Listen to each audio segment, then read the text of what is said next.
Cabinet मंत्री प्रवेश साहिब का जन्मदिन, सीएम रेखा गुप्ता ने दी शुभकामनाएं, स्वस्थ दीर्घायु जीवन की कामना की।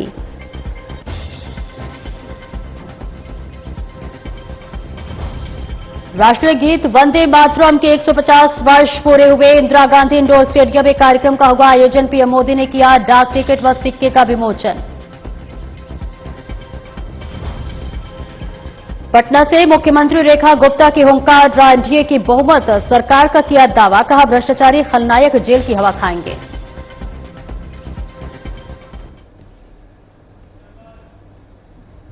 नमस्कार, स्वागत है आपका। मैं हूं आपके साथ सपना दीपक मदेशिया। बुलेटिन का आगाज करेंगे। दिल्ली के मंत्री प्रवेश साहिब सिंह के जन्मदिन पर पोस्ट करते हुए मुख्यमंत्री रेखा गुप्ता ने कहा कि सरकार में मेरे कैबिनेट सहयोगी प्रवेश साहिब जी का जन्मदिन को हार्दिक शुभकामनाएं। आपके प्रयासों से दिल्ली की अधोसंरचना और नागरिक सुविधाएं निरंतर सुदृढ़ हो रही हैं।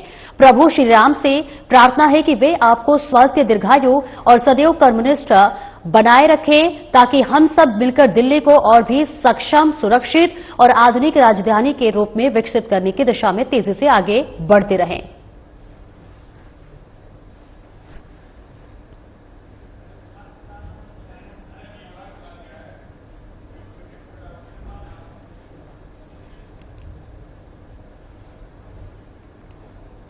और आगे बढ़ेंगे। प्रधानमंत्री नरेंद्र मोदी इंदिरा गांधी इंडोर स्टेडियम में राष्ट्रीय गीत वंदे मातरम के 150 वर्ष पूरे होने के उपलक्ष्य में आयोजित कार्यक्रम में शामिल हुए। प्रधानमंत्री इस अवसर पर एक स्मारक डाक टिकट और सिक्का भी जारी करेंगे। आपको बता दें कि यह कार्यक्रम 7 नवंबर 2025 से 7 नवंबर 2026 तक चलने वाले एक साल के राष्ट्रव्यापी स्वर्ण उत्सव और औपचारिक शुभारंभ है। प्रधानमंत्री नरेंद्र मोदी ने कहा कि वंदे मातरम ये एक शब्द, एक मंत्र, एक ऊर्जा, एक स्वप्न, एक संकल्प है। वंदे मातरम ये एक शब्द मां भारती की साधना है, मां भारती की आराधना है।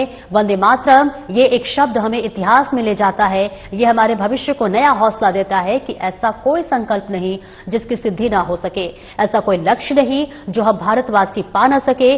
प्रधानमंत्री नरेंद्र मोदी ने कहा कि वंदे मातरम के सामूहिक गान का ये अद्भुत अनुभव, ये वाकई अभिव्यक्ति से परे है।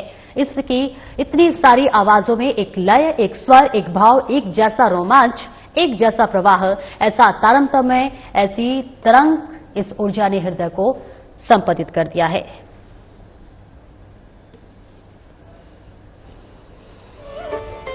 ऐसा कोई संकल्प नहीं, ऐसा कोई संकल्प नहीं जिसकी सिद्धि न हो सके, ऐसा कोई लक्ष्य नहीं जो हम भारतवासी पा न सके।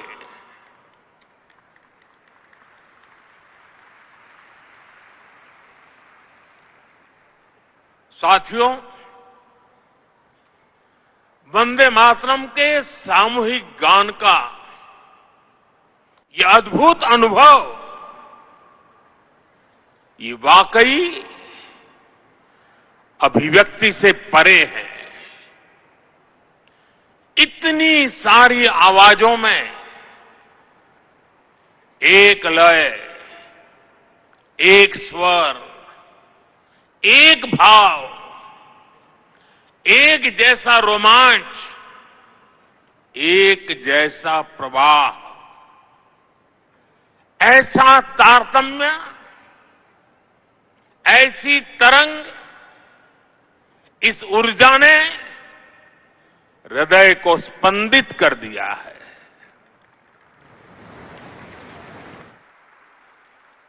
भावनाओं से भरे इसी माहौल में मैं अपनी बात को आगे बढ़ा रहा हूं। मंच पर उपस्थित कैबिनेट के मेरे सहयोगी गजेंद्र सिंह शेखावत, दिल्ली के उपराज्यपाल वीके सक्सेना, मुख्यमंत्री रेखा गुप्ता जी, अन्य सभी महानुभाव, भाई और बहनों, आज हमारे साथ देश के सभी कोने से लाखों लोग जुड़े हुए हैं। मैं उनको भी मेरी तरफ से वंदे मातरम से शुभकामनाएं देता हूं। आज 7 नवंबर का दिन बहुत ऐतिहासिक है। आज हम वंदे मातरम के 150वें वर्ष का महाउत्सव मना रहे हैं। ये पुण्य अवसर हमें नई प्रेरणा देगा, कोटि कोटि देशवासियों को नई ऊर्जा से भर देगा।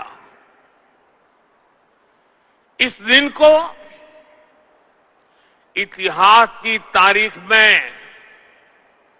अंकित करने के लिए आज वंदे मातरम पर एक विशेष कॉइन और डाक टिकट भी जारी किए गए हैं। मैं देश के लक्षावधि महापुरुषों को, मां भारती के संतानों को वंदे मातरम इस मंत्र के लिए जीवन खपाने के लिए आज श्रद्धापूर्वक नमन करता हूं और देशवासियों को इस अवसर पर बहुत बहुत बधाई देता हूं। मैं सभी देशवासियों को वंदे मातरम के 150 वर्ष पूरे होने पर बहुत बहुत शुभकामनाएं भी देता हूं। साथियों, हर गीत, हर काव्य का अपना एक मूल भाव होता है, उसका अपना एक मूल संदेश होता है। वंदे मातरम का मूल भाव क्या है? वंदे मातरम का मूल भाव है भारत मां भारती। भारत की शाश्वत संकल्पना, वो संकल्पना जिसने मानवता के प्रथम पहर से खुद को गढ़ना शुरू कर दिया, जिसने युगों युगों को एक एक अध्याय के रूप में पढ़ा, अलग अलग दौर में अलग अलग राष्ट्रों का निर्माण, अलग अलग ताकतों का उदय, नई नई सभ्यताओं का विकास, शून्य से शिखर तक उनकी यात्रा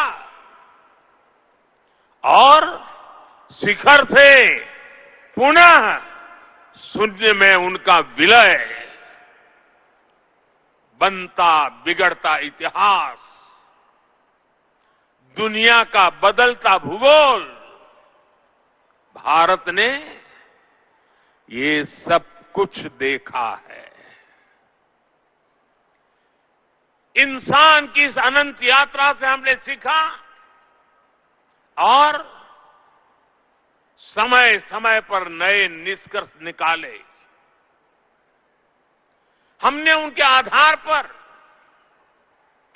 अपनी सभ्यता के मूल्यों और आदर्शों को तराशा, उसे गढ़ा। हमने, हमारे पूर्वजों ने, हमारे ऋषियों ने, मुनियों ने, हमारे आचार्यों ने, भगवंतों ने,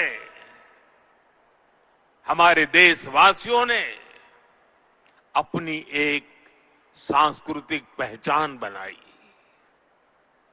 हमने ताकत और नैतिकता के संतुलन को बराबर समझा और तब जाकर भारत एक राष्ट्र के रूप में वो कुंदन बनकर उभरा जो अतीत की हर चोट सहता भी रहा और सहकर भी अमरत्व को प्राप्त कर गया। भाइयों बहनों, भारत की ये संकल्पना उसके पीछे की वैचारिक शक्ति है। उठती गिरती दुनिया से अलग अपना स्वतंत्र अस्तित्व बोध, ये उपलब्धि और लयबद्ध लिपिबद्ध होना, लयबद्ध होना और तब जाकर के हृदय की गहराई से, अनुभवों के निचोड़ से संवेदनाओं की असीमता को प्राप्त कर करके वंदे मातरम जैसी रचना मिलती है। और इसलिए गुलामी के उस कालखंड में वंदे मातरम इस संकल्प का उद्घोष बन गया था और वो उद्घोष था भारत की आजादी का। मां भारती के हाथों से गुलामी की बेड़ियां टूटेगी और उसकी संतानें स्वयं अपने भाग्य की भाग्य विधाता बनेगी। साथियों, गुरुदेव रविंद्रनाथ ठाकुर ने एक बार कहा था, बंकिम चंद्र की आनंद मठ केवल उपन्यास नहीं है, ये स्वाधीन भारत का एक स्वप्न है। आप देखिए, आनंद मठ में वंदे मातरम का प्रसंग, वंदे मातरम की एक एक पंक्ति के, बंकिम बाबू के एक एक शब्द के, उसके हर भाव के अपने गहरे निहितार्थ थे, निहितार्थ है। ये गीत गुलामी के कालखंड में रचना तो जरूर हो गई उस समय, लेकिन उसके शब्द कुछ वर्षों की गुलामी के साए में कभी भी कैद नहीं रहे। वो गुलामी की स्मृतियों से आजाद रहे। इसलिए वंदे मातरम हर दौर में, हर कालखंड में प्रासंगिक है। इसने अमरता को प्राप्त किया है। वंदे मातरम की पहली पंक्ति है, सुजलाम सुफलाम मलयज शीतलाम सस्य श्यामलाम मातरम, अर्थात प्रकृति के दिव्य वरदान से सुशोभित हमारी सुजलाम सुफलाम मातृभूमि को नमन। साथियों, यही तो भारत की हजारों साल पुरानी पहचान रही है। यहां की नदियां, यहां के पहाड़, यहां के वन वृक्ष और यहां की उपजाऊ मिट्टी, ये धरती हमेशा सोना उगलने की ताकत रखती है। सदियों तक दुनिया भारत की समृद्धि की कहानियां सुनती रही थी। कुछ ही शताब्दी पहले तक ग्लोबल जीडीपी का करीब 1/4 हिस्सा भारत के पास था। लेकिन भाइयों बहनों, जब बंकिम बाबू ने वंदे मातरम की रचना की थी, तब भारत अपने उस स्वर्णिम दौर से बहुत दूर जा चुका था। विदेशी आक्रमणकारियों ने उनके हमले, लूटपाट, अंग्रेजों की शोषणकारी नीतियां, उस समय हमारा देश गरीबी और भूखमरी के चंगुल में करा रहा था। तब भी बंकिम बाबू ने उस बुरे हालात के स्थितियों में भी चारों तरफ दर्द था, विनाश था, शोक था, सब कुछ डूबता हुआ नजर आ रहा था। ऐसे समय बंकिम बाबू ने समृद्ध भारत का आह्वान किया, क्योंकि उन्हें विश्वास था कि मुश्किलें कितनी भी क्यों न हो, भारत अपने स्वर्णिम दौर को पुनर्जीवित कर सकता है। और इसलिए उन्होंने आह्वान किया, वंदे मातरम। साथियों, गुलामी के उस कालखंड में भारत को नीचा और पिछड़ा बताकर जिस तरह अंग्रेज अपनी हुकूमत को जस्टिफाई करते थे, इस प्रथम पंक्ति ने उस दुष्प्रचार को पूरी तरह से ध्वस्त करने का काम किया। इसलिए वंदे मातरम केवल आजादी का गान ही नहीं बना, बल्कि आजाद भारत कैसा होगा, वंदे मातरम ने वो सुजलाम सुफलाम सपना भी करोड़ों देशवासियों के सामने प्रस्तुत किया।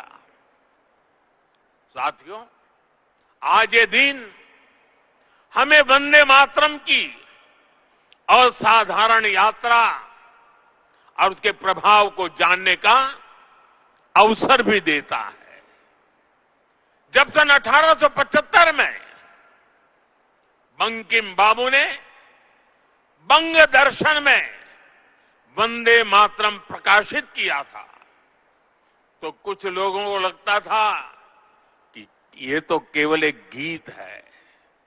लेकिन देखते ही देखते वंदे मातरम भारत के स्वतंत्रता संग्राम का कोटि कोटि जनों का स्वर बन गया। ऐसा स्वर जो हर क्रांतिकारी की जबान पर था, एक ऐसा स्वर जो हर भारतीय की भावनाओं को व्यक्त कर रहा था। आप देखिए, आजादी की लड़ाई का शायद ही ऐसा कोई अध्याय होगा जिससे वंदे मातरम किसी न किसी रूप से जुड़ा नहीं था। 1896 में गुरुदेव रवींद्रनाथ ठाकुर ने कोलकाता अधिवेशन में वंदे मातरम गाया। 1905 में बंगाल का विभाजन हुआ। ये देश को बांटने का अंग्रेजों का एक खतरनाक एक्सपेरिमेंट था। तो आप सुन रहे थे देश के प्रधानमंत्री नरेंद्र मोदी को। फिलहाल इस बुलेटिन में इतना ही। नमस्कार।